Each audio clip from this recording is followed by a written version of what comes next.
இல்ல இப்போ முதல் கட்ட விசாரணையில வந்து இது வந்து டெரர் அட்டாக் அப்படின்னு பார்க்கப்படுதா? ஏன்னா நேத்து நம்ம பார்த்த செய்தியில வந்து சிஎன்ஜி மூலமா வெடிப்பதற்கான வாய்ப்புகள் இருக்கிறதா? அப்படின்ற மாதிரியான கேள்விகளோட நெறைய நியூஸ் கார்ட் நம்ம பார்த்தோம். இதோடைய பின்னணி என்ன? முதல் கட்ட விசாரணையில என்ன சொல்றாங்க போலீஸ்?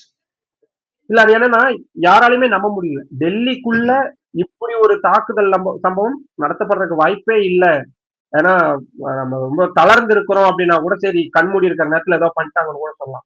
பகல்கம் தீவிரவாத தாக்குதல் நடத்தப்பட்டு சரியா 6 மாதம் தான் ஆகுது. இப்ப அதுக்குள்ள இப்படியான ஒரு சம்பவம் நடக்கிறதுக்கு வாய்ப்பு ரொம்ப குறைவு. அது பண்ண முடியாதுன்னு சொல்லுவாங்களா அந்த மாதிரி. ஏன்னா எலெக்ஷன்ஸ் பீகார் எலெக்ஷன்ஸ் போயிட்டு இருக்கு. அடுத்த கட்ட எலெக்ஷன்ஸ் போக போகுது. எவ்வளவு பெரிய ஒரு அழுத்தம் இருக்கும்.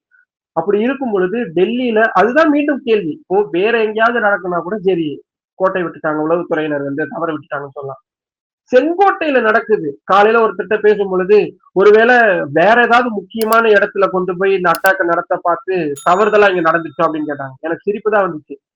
இந்தியாவுல செங்கோட்டையை விட என்ன முக்கியமான இடம் இருக்க முடியும்? நீங்க நம்மளுடைய ரூபா நோட்டுகள்ல இருக்கக்கூடிய அந்த இது கூட செங்கோட்டையை தான் பிரதிபலிக்குது. வெளிநாட்டு தலைவர்கள் வந்தாங்கன்னா செங்கோட்டைக்கு தான் அழைத்து செல்லப்படுறாங்க.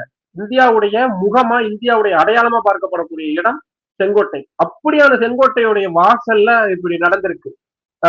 ஆனா நேத்து கொஞ்சம் அதான் அந்த அந்த நம் அந்த அவ்வளவு நாங்க யாருமே நம்பல. நடக்கிறதுக்கு வாய்ப்பு இல்லைன்னு நினைச்சிட்டு இருந்ததுனாலதான் இது விபத்தா இருக்கிறதுக்கான வாய்ப்பு இருக்கு. ஏன்னா டெல்லியில வந்து சிஎன்ஜி கார் தமிழ்நாட்டுல ரொம்ப குறைவாதான் ஓடும். டெல்லியில பெரும்பாலான வாகனங்கள் வந்து சிஎன்ஜி வாகனங்களா தான் ஓடும். ஆட்டோஸ் வந்து எல்லாமே சிஎன்ஜி ஆட்டோஸா தான் ஓடும். நீங்க அந்த பச்சை கலர்ல எழுதிக்கல எல்லாத்துலயுமே சிஎன்ஜி தான் எழுதியிருப்பாங்க. பேட்டரி ரிக்ஷாக்கள் ஓடும். இ ரிக்ஷாக்கள் வந்து பேட்டரியில ஓடாம மாதிரி தான் இருக்கும். இந்த எல்லாமே ஹை இன்ஃபிளேமபிள் எளிதா பற்றிக்கக்கூடிய வாகனங்கள் தான் பெரிய அளவுல ஓடும். அதனால அப்படியான விஷயம் இருந்துச்சு. ஆச்சி ராயல் குலோப் ஜாமுன் பேக்ஸ் 1 வாங்கினால் 1 இலவசம்.